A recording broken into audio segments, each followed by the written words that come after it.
오늘 말씀의 제목은 영적 전쟁과 마귀의 편지라는 제목으로 우리 함께 말씀 나누겠습니다. 우리 열왕기하 18장 1, 2절에 보면 본문에 나오죠. 엘라의 아들 호세아 3년에 유다 왕 아하스의 아들 히스기야가 왕이 되니 위에 나아갈 때 나이 25살이었고 예루살렘에서 29년 동안 왕으로 통치했습니다. 이스라엘 왕 엘라의 아들 호세아는 북방 이스라엘의 마지막 왕이었죠. 이 왕 때에 9년째에 아수르 왕 살마네셀이 와서 사마리아 성을 에워싸고 완전히 포위시키고 북방 이스라엘을 멸망을 시켰습니다. 북방 이스라엘이 아수르에 의해서 멸망할 때에 남방 유다에는 바로 오늘 이 주인공인 히스기야 왕이 통치하고 있었습니다. 남방 유다의 13대 왕입니다. 히스기야 왕. 보면 히스기야가 그 조상 다윗의 모든 행위와 같이 여호와 보시기에 정직히 행했다 이렇게 말씀하고 있습니다. 이 히스기야 왕은요, 그 아버지 아하스 왕은 아주 악한 왕이었습니다. 성전을 닫아버리고 성전에 아주 더러운 것들을 막 갖다 놓고 그랬습니다. 그런데 그 아들은 희한하게 또 아주 선한 왕이에요. 히스기야는. 그래서 하나님을 신뢰하고 하나님의 계명을 지키고 종교개혁 사업을 시작했고 산당을 다 제해버리고 그다음에 이 이스라엘 백성들이 그 아세라 목상을 이렇게 막 만들어서 신상을 만들고 거기 막 절하고 그랬거든요. 그거 다 깨버리고 불태워버렸습니다. 그다음에 여러분 모세가 그 광야를 지날 때 불뱀이 물었잖아요. 그때 뭘 만들었죠? 예, 구리뱀 만들었죠. 예.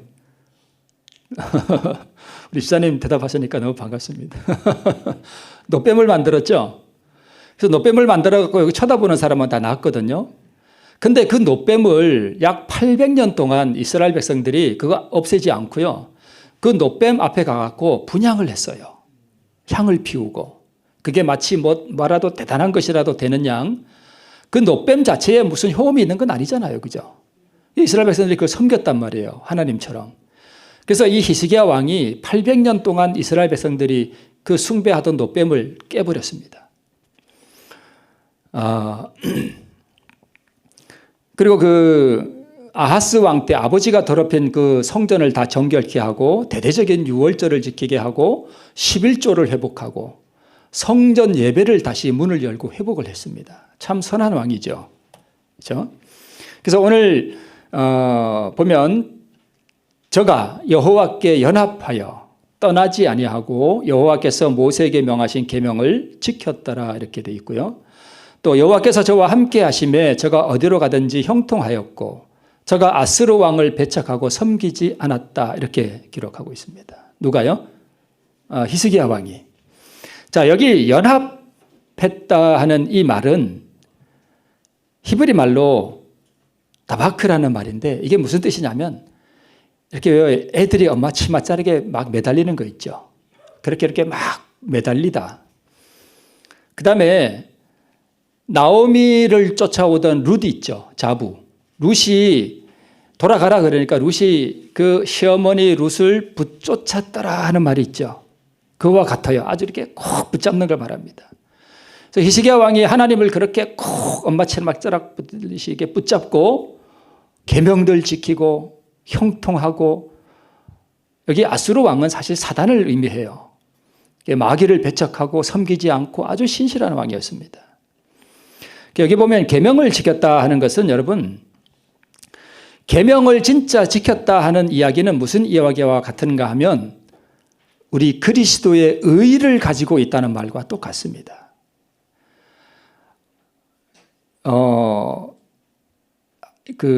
하나님의 의를 가지고 있으면 하나님의 계명을 지킬 수 있어요.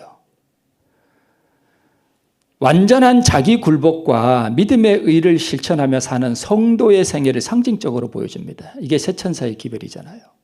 하나님의 계명을 지키며 예수 믿음을 가졌더라. 이게 바로 그 뜻입니다. 그리고 연합하다는 이 말은 결혼하다는 의미도 있어요. 그러니까 히스기야가 하나님과 뭐 한 거예요? 결혼을 한 거예요. 하나가 된 거예요. 그래서 의를 소유하면 계명을 지킬 수 있습니다. 계명을 지켜서 의를 소유하는 것이 아니라 의를 소유하게 되면 계명을 지키게 됩니다. 왜냐하면 그 의가 사랑이거든요. 그죠? 그렇습니다. 그런데 이 모든 충성된 일 후에 하나님께 이렇게 하면은 좋은 일이 있어야 되는데 지금 무슨 일이 생겼어요?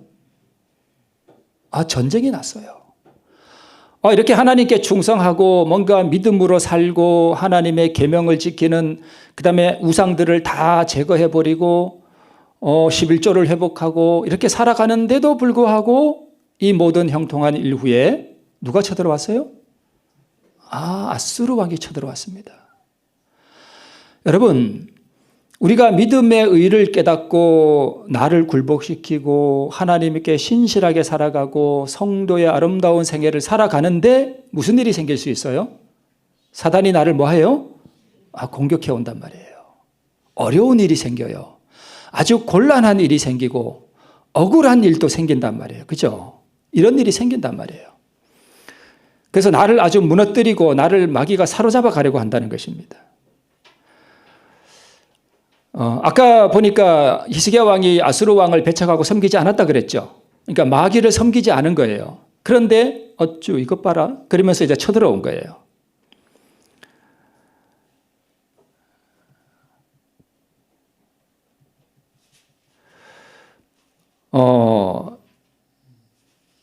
사단이 의를 소유하고 그 계명을 지키는 정말 신실한 사람을 아주 지금 어렵게 하는 것입니다.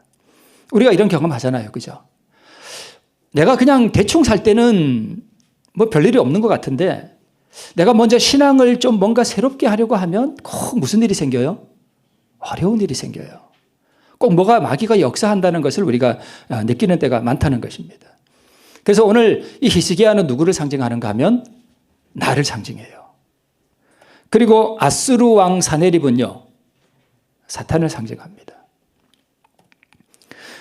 그러면 이걸 이렇게 읽을 수 있습니다. 히스기야 왕 14년에 아수르 왕 사단이 올라와서 유다 모든 견고한 성읍들을 쳐서 취함해 유다 왕 히스기야가 라기스로 보내어 아수르 왕에게 이르되 내가 범죄하였나이다. 나를 떠나 돌아가소서. 아까는 정말 신실하게 하나님의 백성으로서 성도로서 우상을 섬기지 않고 정말 신실하게 살아가던 이 히스기야가 곤란하고 어려운 일이 생기고 정말 난감한 일이 생기니까 지금 누구한테 잘못했다 그래요? 누구한테요? 우리가 하나님 앞에 가서 하나님 제가 잘못했습니다. 저를 용서해 주옵소서. 이거는 자연스러운데 히스기야가 지금 누구한테 잘못했다 그래요? 마귀한테. 내가 잘못했습니다. 그러니까 이게 뭔 얘기냐면 내가 그동안 의를 행하고 그동안 계명 잘 지키고 그동안 우상들 다 파괴시켜버리고 내가 이렇게 했는데 제가 정말 잘못했습니다. 이 얘기예요. 여러분 우리가 이 의를 어떻게 얻는지를 깨닫고 그렇게 살아가다가 그만 낙담을 해버리고 어려운 일이 생겨서 그만 실패해버렸을 때에 우리가 이런 현상이 일어날 수 있다는 거예요. 그렇죠. 그래서 여러분 의를 행하며 믿음의 의를 깨닫고 행하며 살아가다가 우리가 뭐 할 수 있는가 하면 히스기야처럼 이렇게 무지막지하게 자빠질 수 있다는 것입니다. 마귀한테 내가 잘못했다 그러고 참 이상한 일이죠. 자기가 의롭게 산 것이 범죄였다고 사단에게 지금 고백하는 것입니다. 내가 의롭게 산 것이 잘못이다. 믿음으로 사는 생애에서 히스기야가 그만 미끄러져 버리고 말았습니다. 잘 나가다가 마귀가 공격해 오니까 그만 실패했다는 뜻입니다. 그러자 아수르 왕 사탄이 히스기야에게 뭐라고 얘기하는가 하면 너 벌금 내. 네 잘못했지? 벌금 내. 금 30달란트 엄청난 양입니다. 은 300달란트 너 벌금 내 그랬습니다. 그러니까 히스기야가 이렇게 합니다. 여호와의 전과 왕궁 곳간에 있는 은을 다 주었고 또 그때의 유다 왕 히스기야가 여호와의 전 문의 금과 자기가 모든 기둥에 입힌 금을 벗겨 모두 아수르 왕에게 다 줘버렸습니다. 너 하나님께 충성하고 의를 행하고 계명을 지키는 잘못을 범했으니까 너 벌금 내. 그랬더니까 히스기야가 하나님의 성전에 있는 은과 금을 다 주었고 그것으로 모자라니까 심지어는 성전 문에 있는 또 기둥에 있는 금을 칠해놨거든요. 이게 도금을 해놓은 거 그거 다 벗겼어요. 그래가지고 마귀한테 다 준 겁니다. 어떻게 이럴 수가 있을까? 마귀에게 지금 공물을 바치는 거예요. 여호와의 전에 있는 금과 은은 누구에게 바친 거예요? 하나님의 성전에 있는 금과 은은 다 원래 누구에게 바친 거예요? 하나님께 바친 거잖아요. 그러니까 하나님께 바쳐진 것을 다시 다 거두어서 누구한테 준 거예요? 마귀한테 다 갖다 준 거예요. 뭔가 이 믿음의 의를 깨닫고 하나님의 선하신 도움으로 승리하는 생애를 살다가 우리 가장 가까운 곳에 있는 사단의 대리자가 공격해 오니까 그만 낙심해버리고 실패해버리고 다시 옛날 상태로 돌아가서 마음도 몸도 정신도 마귀한테 다 빼앗겨서 그냥 되는 대로 적당히 타협하며 사는 것입니다. 옛날에는 성경도 열심히 보고 뭔가 하다가 어려운 일이 생겨서 그만 낙담해버리고 실패해버렸으니까 그래 뭐 되겠어. 그만 지푸레 그냥 꺾어져 버린 거예요. 그래서 그냥 이제는 시간도 그냥 TV 드라마나 보면서 그냥 적당히 보내고 재물도 그냥 나를 위해서만 그냥 쓰고 말씀을 읽고 기도하고 영적 교제를 해야 할 시간에도 그냥 다 바쳐버리고 아침에 일어나면 그냥 들로 산으로 그냥 일하러 나가버리고 여호와의 전에 있는 음과 근, 즉 여호와의 성전은 뭘 상징할까요? 네? 마음을 상징하잖아요. 너희가 여호와의 전이잖아요. 전이라 했잖아요. 그러니까 내 마음에 있는 금과 은, 즉 내 마음에 있는 가장 소중한 것들, 시간과 재물과 하나님을 향한 애정과 이런 거 다 벗겨서 지금 누구한테 줘버린 거예요?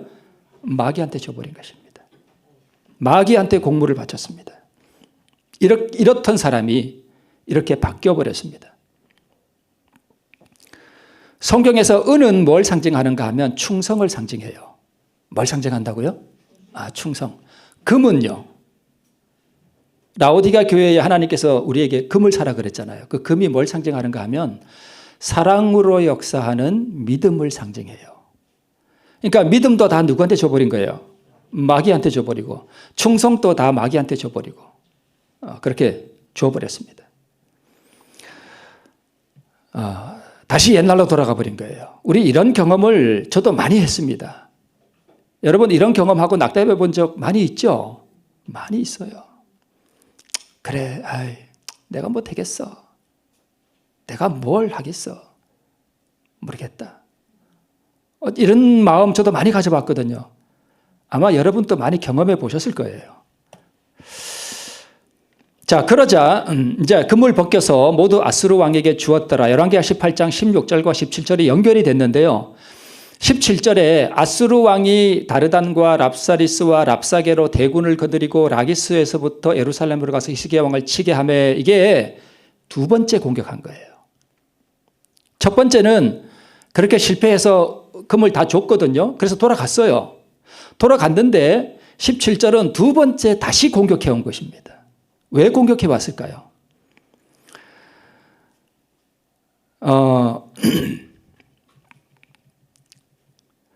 히스기야 왕이 의로운 생애를 살다가 1차 공격을 받고 미끄러져 넘어지기는 했지만 그 마음이 충성된 의인이었거든요. 인간적인 연약함 때문에 마귀의 공격에 실패하고 넘어졌지만 그는 하나님의 사람이었습니다. 그런데 어떤 이유 때문에 아수르 왕이 두 번째 히스기야를 공격해 온 것이에요. 누구를 시켜서 공격해요? 자기 신하 랍사게를 통해서 히스기야 왕을 뭐하게 했다고요? 치게 했습니다. 우리가 이렇게 신앙생활을 하다 보면 마귀가 우리를 와서 치는 경험을 하는 걸 우리가 경험할 수 있습니다. 그래서 우리가 마음에 상처를 받고, 그죠? 곤란함을 당하고, 억울한 감정을 갖게 되고, 차라리 내가 교회를 떠나버릴까? 이런 생각도 갖게 만들고, 사단이 와서 자기 부하를 통해서 이렇게 우리를 친단 말이에요. 그죠? 영락없이 사단이 자기의 대리자를 통해서 의인을 공격하는 영적 전쟁의 모습을 지금 보여주고 있습니다. 자, 그래서 랍사게가 이제 예루살렘 성을 이렇게 포위하고 난 다음에 히스기야 왕을 불렀습니다. 그런데 히스기야 왕이 안 나가고 지금 이 그림을 보니까 이 손을 이렇게 들고 있는 게 랍사게예요. 그 앞에 선 사람은 히스기야 왕의 세 대신입니다. 제사장, 서기관, 사관, 이 세 사람이 지금 이 사절로 지금 랍사게 앞에 나갔습니다. 근데 이 랍사게가 이 세 사람에게 말을 하는데 그냥 조용히 말하지 않고 어떻게 말했을까요? 그림이 나타내죠. 성 위에 있는 백성들이 다 보고 있는데 다 들리게 큰 소리로 얘기했습니다.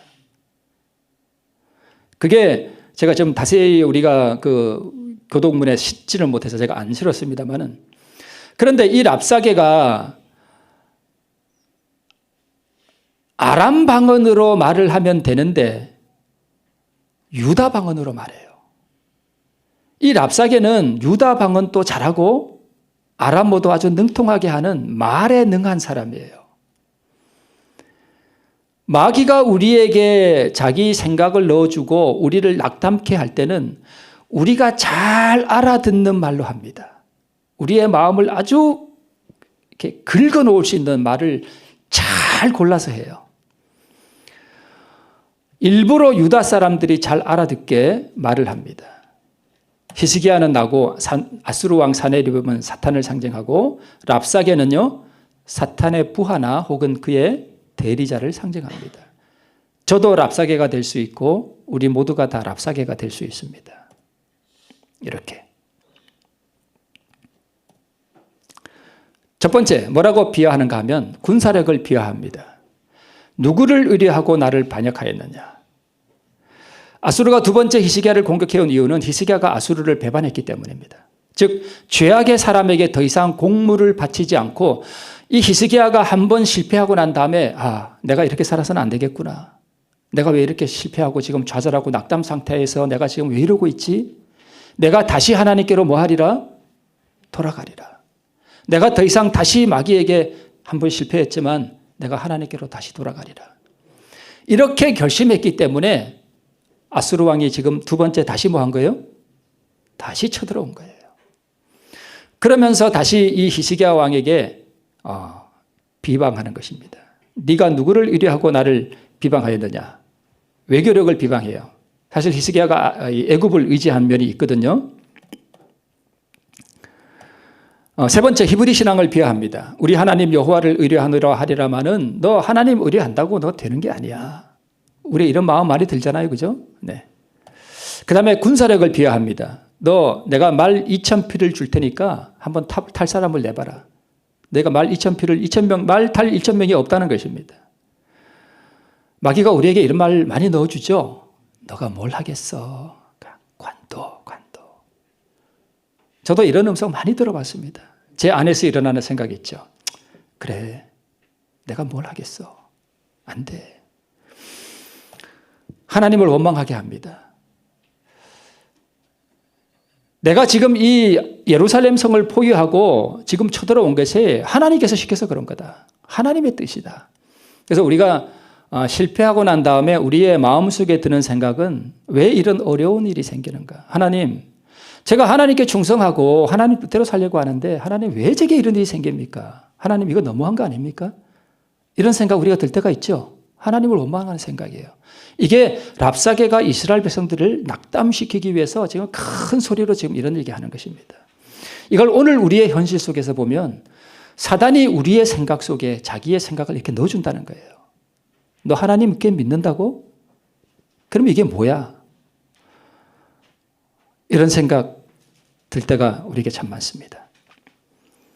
우리가 당하는 어려움들과 고민거리들과 마음을 심란하게 하는 인간관계 속에서 오는 괴로움들과 이런 것들이 다 하나님이 우리에게 주셨다라고 하는 그런 오해를 불러일으키는 사단의 속삭임을 지금 상징하고 있습니다. 그래서 하나님의 뜻대로 살기로 결심하지만 고난당하는 하나님의 백성들의 마음에 넣어주기 위한 마귀의 생각을 지금 이 랍사게가 잘 묘사해 주고 있습니다. 마음을 내게 주면 좋은 것을 주리라. 야, 너희들 항복하면 내가 좋은 것으로 옮겨주고 너희가 살고 죽지 아니하리라. 떡도 주고 내가 포도원도 줄게. 라고 말합니다. 이분은 데이비드 윌커슨이라고 아주 신실하고 훌륭한 목사님이셔요. 저분이 쓴 예수 더 큰 갈망이라고 하는 책에 보면 이런 이야기가 있습니다.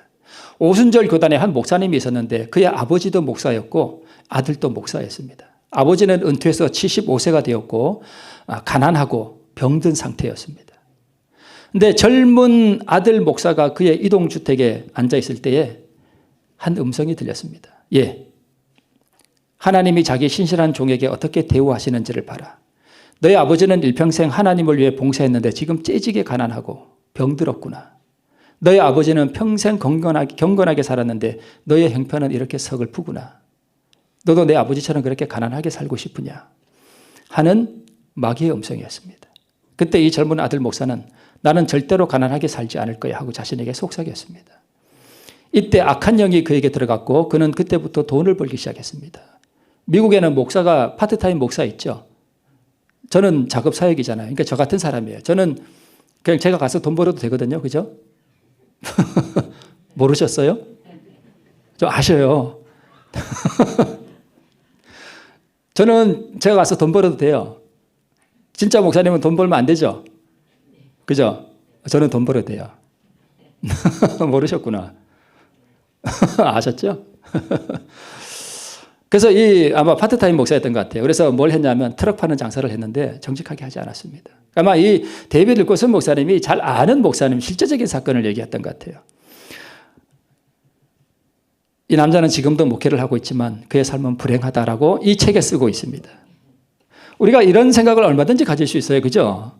그래서 우리가 신앙생활 하면서 너 이렇게 애쓰게 이렇게 할 필요 없잖아. 돈도 벌어야지. 열심히 해서 돈도 벌어야지. 이런 생각 많이 넣어줘요. 그렇지 않나요? 네. 이게 그 얘기예요. 너 내게 항복하면 내가 포도원도 주고 떡도 줄게. 우물도 내가 줄게. 그 얘기입니다. 그래서 얼마나 많은 성도들이 이 마귀의 음성을 듣고요. 참 안타까운 면들을 보면 어떤 교회들, 제가 지나온 교회들 보면 돈 버는데 정신이 팔려서 안식일을 빼먹는 사람들, 사업 잘 돼요. 근데 교회는 안 나와. 그런 사람들 많습니다. 불행한 일입니다. 믿음으로 살고자 하는 성도가 승리하는 삶을 살다가 실패한 이후에 마귀가 그의 신앙을 흔들어서 낙담시키고자 하는 공격을 상징합니다. 우리가 이런 경험을 많이 합니다.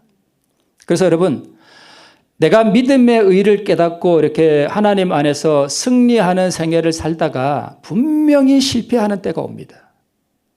분명히 와요. 자, 보세요. 제자들이 모든 것을 버리고 예수님을 쫓았죠. 그렇죠. 그들이 계속해서 하나님 안에서 성공하는 생애를 살았나요? 아니죠. 베드로를 보세요. 그는 신실했죠. 베드로가 신실했나요? 그는 신실한 사람이에요. 제자로 부르셨을 때 베드로는 정말 충심으로 예수님을 따랐어요. 근데 그가 항상 성공했나요? 아닙니다. 많이 실패했습니다. 심지어는 예수님을 저주하고 모른다고 부인하기까지 했습니다.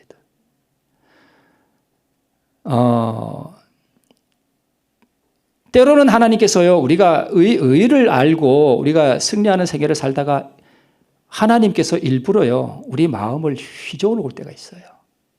그래서 여러분, 실패하는 것을, 내가 이렇게 한번 실패했을 때 낭망하지 말아야 할 이유가 뭐냐 하면, 그러한 실패의 경험을 해봐야, 내가 참으로 연약하구나.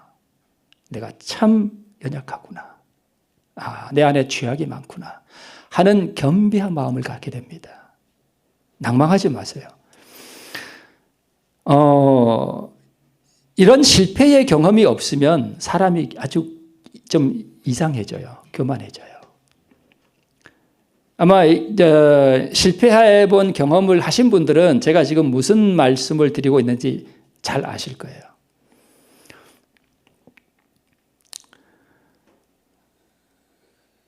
아브라함이 하나님의 부르심을 받아서 가나안 땅에 왔을 때에 그가 계속해서 하나님을 의지하는 성공하는 생애를 살았나요? 아니죠. 뭐도 했습니까? 미끄러졌어요. 실패도 했습니다. 그러나 실패는 했지만 그가 하나님을 의지하고 하나님을 붙쫓아가는 그 길에서는 떠나지 않았습니다. 그러면 된다는 것입니다. 다시 일어나면 된다는 거예요. 그런데 마귀가 히스기야를 지금 재차 공격한 것은 한 번 실패한 이 히스기야가 다시 일어나려고 하니까 아예 그냥 KO시켜 버리려고 두 번째 뭐 한 거예요? 공격해 온 것입니다. 네. 아주 고도의 심리적인 전술을 이렇게 쓰면서 그렇게 하는 것입니다. 뭐를 보냈는가 하면 아수르 왕 사네립이 랍사게가 그런 말을 할 뿐만 아니라 사네립이 편지를 썼습니다. 그 편지 내용이 뭐냐 하면 항복해. 하나님이 너 못 도와줘. 내 손에서 나를 건진 민족이나 신이 없어. 항복해. 그런 편지를 받았습니다. 우리가 마귀에게서 그런 편지를 받을 때가 많습니다. 그죠? 생각으로 또는 다른 사람의 말을 통해서 그런 편지들을 받을 때가 많아요. 그래서 이 마귀의 편지는 사탄이 주는 모든 생각들과 이웃을 통하여 들려주는 모든 악의 음성들을 상징합니다. 우리가 이런 편지를 받습니다. 자, 그래서 오늘 중요한 말씀입니다. 그러나 백성이 잠잠하고 이 모든 비방하는 말들에 대해서 대답을 아니하니 이는 왕이 명하여 뭐 하지 말라 하였습니다. 대답하지 말라 하였습니다. 아주 중요합니다. 이 그림 기억나시나요? 기억나시죠? 네. 시므이가 지금 뭐 하는 거예요? 돌 던지면서 비방하죠. 다윗으로 하여금 완전히 낙담해서 쓰러지도록 하기 위해서 사단이 지금 보낸 거죠. 사단의 대리자였죠. 지금 저 시므이는 랍사게의 역할을 하는 거죠. 그때 이 다윗이 어떻게 했는지 여러분 잘 기억나시죠? 대답하지 않은 거죠. 저로 저주하게 버려두라 라는 말과 대답하지 말라 하는 말이 같아요, 달라요? 같은 거예요. 같은 거예요. 이게 우리가 의를 향해 걸어가는 방법입니다. 만약 다윗이 시므이의 이 비방에 대해서 반응을 나타내고 대답을 했더라면 다윗이 다시 예루살렘에 돌아올 수 있었을까요? 없었으리라고 우리가 짐작해 볼 수 있습니다. 그건 확실합니다.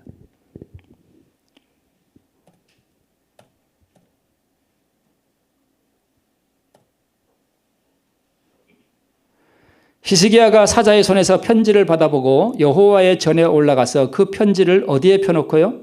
여호와의 전에 펴놨습니다. 제가 지난 21일이 장날이었죠. 장날에 집사람하고 이제 잠깐 장에 갔습니다. 근데 이제 갔더니까 그릇 같은 거 파는 데가 이렇게 있는데 제가 이제 저희 집에 지금 뭐가 고장났나 하면 여러분 국수 삶으면 이렇게 왜 그걸 뭐라 그러죠? 이렇게 물 하는 그거 뭐라 그러죠? 하여튼 뭐 그게 있어요. 그거를 이제 밑에 이렇게 받치는 게 떨어졌어요. 그래서 새로 사야 돼요. 그래서 이제 갔더니까 그게 있어요. 그래서 저희 집사람 보고 저기 있다고 빨리 사라고 그랬더니 집사람이 가서 이래 보더니 보고 있어요. 그래서 저는 이제 뭐 장날에 가면 구경하는 거 재밌잖아요. 그래서 나무 구경하고 이렇게 있는데 어디가 좀 이따 보니 와요. 그런데 빈손으로 와. 그래서 제가 왜 안 샀어? 그런데 제가 하는 말이 랍사게의 말처럼 집사람에게 들렸는가 봐요. 근데 집사람이 하는 말이 약해 보여서 안 샀대요. 그런데 나중에 집에 와서 집사람이 하는 말이 저의 말이 마치 닦아 세우듯이 들렸대요. 사실 제가 그런 게 있었거든요. 고백은 하지만. 왜냐하면 집사람 성격이 어떠냐 하면 뭘 이렇게 저는 빨리 확 사야 되거든요. 필요하면 딱 사야 돼요. 근데 이 사람은 안 삽니다. 집에 와서 보면 그때 샀어야 되는데 쓰려고 보면 그릇이 없어. 집사람 성격이 약간 그런 게 있어가지고 제가 왜 안 샀어요? 그런데 그게 닦아 세우듯이 들렸대요. 근데 집사람이 나중에 그런 고백은 하긴 했지만 집사람이요. 제가 랍사게가 된 거죠. 집사람이 대답을 했습니까? 안 했습니까? 대답을 안 한 거예요. 대답하지 말라. 아주 중요합니다. 집사람이 닦아 세우듯이 들렸을 때 집사람 속에서 뭐가 올라왔을까요? 올라왔죠. 당신은 왜 나를 그렇게 닦아주시 얘기하느냐? 라고 대답을 했더라면, 예. 여러분, 어떤 일에 우리가 주의해야 된다고요? 큰 일에요? 작은 일에. 작은 일에. 좀 더우시죠? 저도 덥네.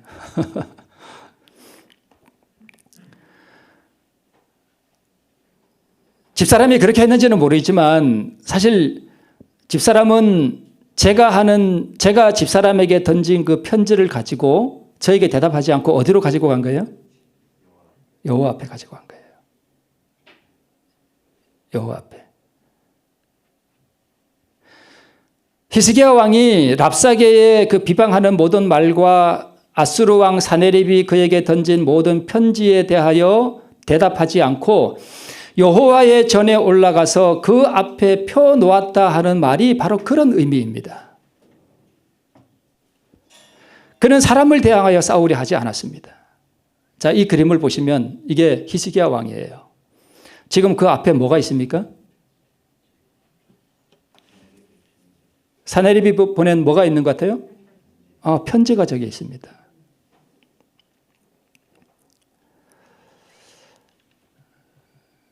제가 얼마 전에 한번 말씀드렸던 어떤 그 장로님이요, 이런 결심을 했습니다. 여러분, 우리가 하나님의 의를 얻고 우리가 참으로 의로운 생애를 살아가기 위한 첫째 조건이 뭐냐 하면 결심을 하셔야 됩니다.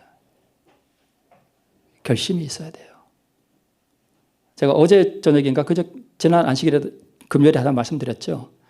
우리가 하나님께로 나가 의를 얻는 그 단계에 있어서 가장 참 중요한 것 중에 하나가 결심이에요. 제가 맹숭맹숭한 신앙을 하지 말라고 한번 말씀을 드린 적이 있죠. 그러니까 뭔가 어떻게 의를 얻는 어떤 방법을 얻으면 내가 정말 이렇게 한번 살아보고 실천해 봐서 내가 정말 이 의를 한번 경험을 하고 하나님의 사랑, 그분의 품성을 내가 선물로 얻는 그 경험을 내가 깊게 한번 해봐야 되겠다라고 하는 단호한 결심이 필요해요. 그 결심이 없으면 실천이 따라오질 않잖아요. 그죠? 실천이라는 게 어떻게 따라오나요? 결심도 하지 않는데 실천이 되나요? 안 돼요. 뭔가 결심이 있어야 돼요. 그래야 그 실천이 따라온단 말이에요. 어떤 이 한 장로님이요, 미국에 사는 분인데 이분이 이제 아주 시골에 들어가가지고 어떻게 하면 이 의를 얻고 구원을 얻는지를 연구를 했습니다. 그래가지고 이제 신학자들이 쓴 책이 있죠. 그걸 여러 권 갖다가 그걸 읽었대요. 이 사람 신학자가 쓴 것도 읽고 저 신학자가 쓴 것도 읽고 다 읽어봤는데 도무지 헷갈려서 무슨 말인지를 모르겠더래요. 이 사람은 이런 얘기하고 저 사람은 저 얘기하고 이 사람은 이런 얘기하고 도무지 갈피를 못 잡겠더래요. 그래서 이분이 스스로 연구했습니다. 그래서 깨달은 게 뭐냐 하면 제가 늘 말씀드렸던 그거예요. 그걸 깨달은 거예요.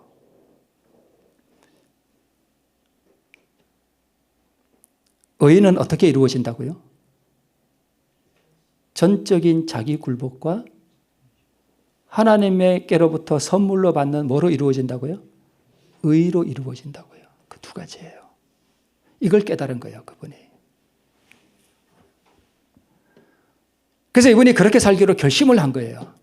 근데 그렇게 결심을 하기로 한 그날에, 예, 고맙습니다.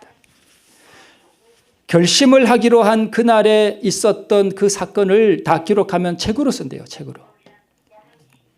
자, 이분이 그렇게 살기로 결심한 그날에 아침에 일어나서 이분이 결심을 하니까 너무 즐거워서 웃었대요. 근데 아침에 깨서 이 부인이 이렇게 쳐다보고는 당신 왜 웃어? 그래서 내가 이렇게 앞으로 살기로 해서 그러니까 비웃더래요. 그게 그날의 첫 번째 시험이었다고 합니다. 왜냐하면 그 장로님이 얼마나 성질이 더러운지 그 부인이 너무나 잘 알기 때문이었습니다. 그냥 아이고 당신 같은 사람이 아이고 그래요. 그런 뜻이었습니다. 그게 랍사게가 하는 비방입니다. 그렇죠?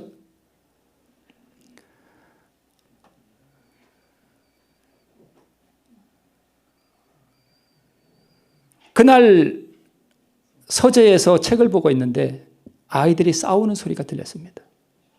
자기가 수천 번 그런 걸로 인해서 싸우지 말라고 한 그 이유 때문에 아이들이 싸우는 거예요. 그때 우리가 어떤 기분이 들죠? 가서 한바탕 해주고 싶죠.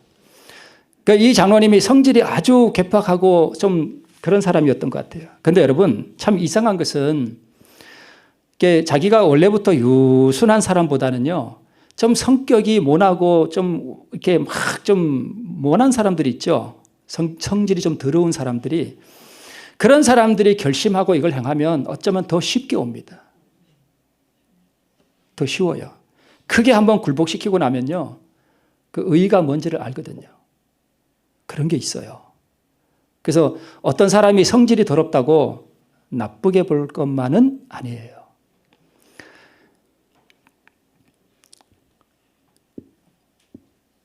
이분이 그날 점심에 이렇게 무슨 뚝배기 같은 데다가 애플 소스를 만들어서 먹었대요. 그걸 이제 그 오븐에다 넣어가지고 이걸 끓이니까 그 옆에 이렇게 끓으면서 달라붙은 게 이제 그 이해가 되시죠? 막 달라붙어가지고 단단하게 붙어가지고 이게 그렇게 된 상태였는데, 그날 점심 설거지 당번이 두 아들이었대요.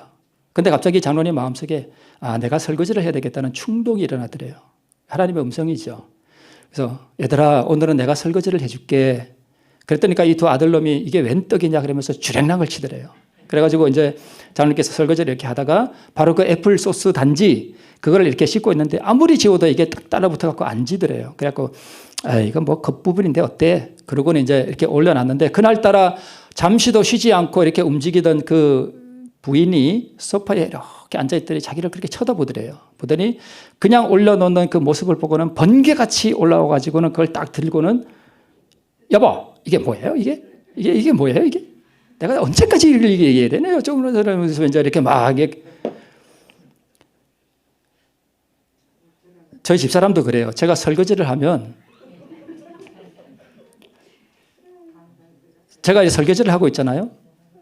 그럼 어디서 갖고 오는지 그릇들을 자꾸 갖고 와. 너 이따 하다 보면 또 뭐 쓱 갖고 왔거나 쓱 넣어놓거나.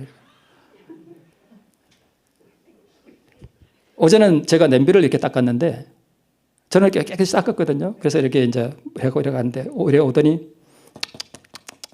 이게 뭐냐고, 이게 뭐냐고. 뭐 저는 그런 거 가지고 뭐 서운해하고 그러진 않습니다. 보니까 허연기 묻어 있어요. 뭐 저는 그런 거 가지고 뭐 그렇게 한 경험은 없는데, 그때 갑자기 장로님 속에 우리가 이런 일들이 우리 마음속에서 일어날 때 이걸 억제하는 게 참 어렵습니다. 경험해 보신 분들은 알아요. 그게 얼마나 어려운지. 아무것도 아닌 것 같지만 내가 경험할 때는 정말 어렵습니다. 닦아 세우는 말을 이렇게 딱 들을 때 속에서 확 올라오는 걸, 그 편지를 가지고 대답하지 않고 하나님의 성전에 하나님 앞에 가서 펴놓는다는 게, 그걸 행하는 게 그게 의로 가는 길이거든요. 의를 얻는 길이거든요. 그걸 하는 게 정말 어렵다는 것을 우리가 다 경험해 봐서 알 겁니다. 정말 어렵습니다. 하면서 그 애플 소스를 풍덩 담궜는데 물이 팍 튀면서 장로님께 다 튀어버렸습니다. 그 책에 그렇게 다 나와요. 제가 그거 보고 말씀드린 겁니다. 나는 선의로 해주는데, 그럴 때 우리가 마음에서 아시다시피 참 어렵습니다. 그때 이 장로님께서 그 부인이 던지는 그 아수르 왕 사네립의 편지를 가지고 대답을 하지 않고 어떻게 했을까요? 여호와의 전에 올라가서 그것을 그 앞에 펴놓은 거예요. 기도했겠죠. 하나님. 그러면서 이렇게 대답했습니다. 그래 여보. 이게 참 그렇구나. 내가 다시 닦을게 여보. 유순하게 대답을 하면서 그걸 닦았다고 합니다. 그런 거예요.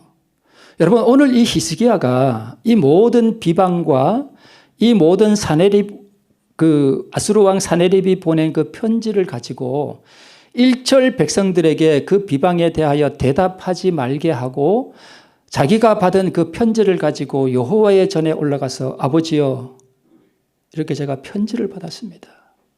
이 모든 어려움 가운데서 저를 구원하여 주옵소서, 이 나라를 구원하여 주옵소서 라고 드렸던 그 기도가 우리의 삶에서는 그렇게 적용된다는 것입니다.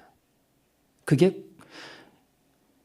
우리가 본문 말씀 가운데서 보아서 알겠지만 하나님께서 그의 천사를 보내서 아수르 군사 18만 5천을 어떻게 했습니까? 하룻밤에 쳐서 다 송장 만들어 버렸습니다. 그게 구원이잖아요. 그죠? 그게 구원이에요.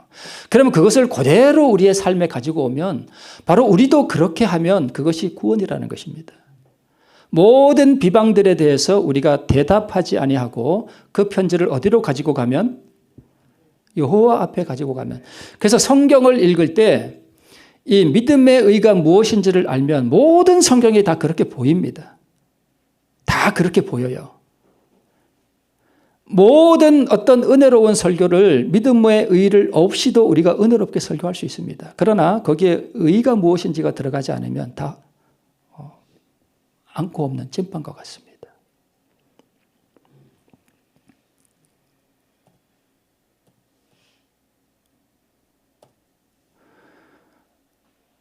천사가 와서 아수르 군사 18만 5천을 다 쳐버렸습니다. 그를 포위하고 있던 그 모든 것들이 다 무너져 버렸습니다. 이스라엘 백성들이 여리고성을 몇 번 돌았죠? 13번 돌았죠. 그렇죠? 나하만이 요단강에 몇 번 들어갔죠? 7번 들어갔죠. 그러면 여러분, 이스라엘 백성들이 여리고성을 도는 게 뭘까요? 그게 뭘 상징할까요? 우리의 삶에서. 그게요, 제가 그 원주에 있을 때 한번 집사람 기다리다 차에서 기도한 거 기억나시죠? 제가 그때 몇 번 기도했죠? 3번 기도했죠. 한 번 차에 들어가서 하나님, 이 마음속에 일어나는 이 사단의 생각과 감정의 이 편지들을 가지고 제가 하나님 앞에 내놓은 거 아니에요. 그죠? 하나님, 저를 구원해 주십시오. 제 마음을 다스려 달라고 기도했잖아요. 아무리 기도해도 안 돼요. 그래서 제가 다시 나왔잖아요. 그 차 밖으로. 제가 여리고성을 몇 번 돈 거예요? 한 번 돌았죠. 바로 그런 거예요. 그죠? 제가 또 들어갔죠. 또 기도했죠. 근데 돼요, 안 돼요? 안 돼요. 그러니까 이스라엘 백성들이 여리고를 한 번 돌았는데 무너져요, 안 무너져요? 안 무너져요. 그러니까 2번 돌았는데 무너져요, 안 무너져요? 안 무너져요. 저는 여리고성을 몇 번 돈 거예요, 그날? 3번 돈 거예요. 그죠? 3번 만에 무너진 거예요. 그게 그런 걸 의미해요. 그러니까 우리가 성경을 읽을 때 7번 요단강에 들어가는 게 뭘 의미하는가? 도대체 이스라엘 백성들이 여리고성을 13바퀴를 도는 게 그게 뭘 의미하는가? 믿음의 그 의의를 얻는 데 있어서, 그게 구원을 얻는 데 있어서 뭘 의미하는가? 우리 자신을 그렇게 하나님 앞에 그 아수르 왕 사네립의 편지를 가지고 하나님의 전에 올라가는 그 경험을 바로 상징하는 것입니다. 그죠? 그런 거예요.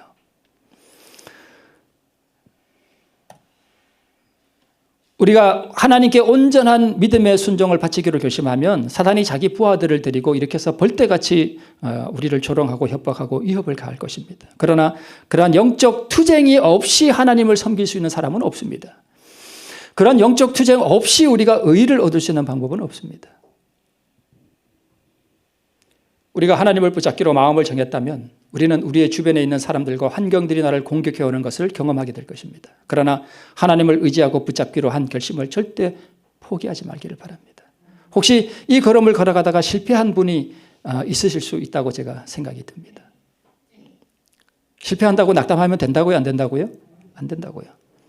우리 믿음의 의의 그 노독들의 경험을 보면 다 실패들을 경험하면서 그들이 성장해 온 것을 볼 수 있습니다. 그래서 여러분 절대 실패했다고 낭망하거나 좌절하지 마시기 바랍니다. 마귀가 공격해 올 때 그 편지를 가지고 사람에게 대답하지 말고요. 어디로 가라고요? 하나님의 전에 가서 그 편지를 펼쳐놓으시기 바랍니다. 그러면 하나님께서 결국 여리고성을 무너뜨리시고 그 문둥병을 낫게 하시는 그런 참다운 하나님의 품성을 우리에게 선물로 주시는 그 의를 경험하게 될 줄로 믿습니다. 오늘 이 은혜가 충만한 주정교회 성도님들 되시기를 바라면서 말씀을 마치겠습니다.